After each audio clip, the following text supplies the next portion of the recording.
আমি এখন তুঙ্গনাথের ওখানে আছি, তুঙ্গনাথ টেম্পলের ওখানে। 3690 মিটার। আর ওই দূরে একটা যে রেড রেড দেখা যাচ্ছে ওইটা হচ্ছে চন্দ্রশিলা মন্দির, যেখানে অনেকে যাচ্ছে, বাট যেহেতু আমার হাইটের প্রবলেম আছে তাই জন্য আমি যেতে পারছি না। তো আমি এখন তুঙ্গনাথ মন্দির এখানে দাঁড়িয়ে আছি, and this is the view. It's out of the world. মানে যে আসবে না তাকে বলে বোঝানো যাবে না, এটা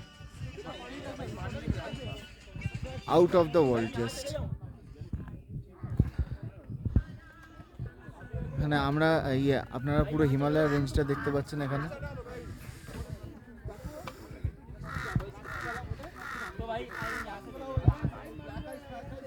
জাস্ট টু গুড।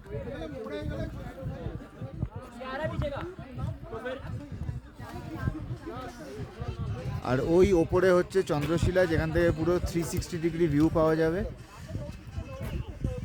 হাইটের প্রবলেম যাদের নেই তারা ইজিলি যেতে পারবে, ওখান থেকে নামতেও কোনো অসুবিধা নেই।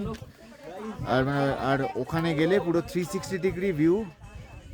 আর একটা মন্দিরও আছে ওখানে। একটু হালকা, একটু ডিফিকাল্ট রাস্তা, বাট হালকা ফিটনেস থাকলে যাওয়া যাবে। প্লাস যাদের হাইটের ফোবিয়া নেই তারা মানে ইজিলি যেতে পারবে, কোনো অসুবিধা নেই। আউটস্ট্যান্ডিং।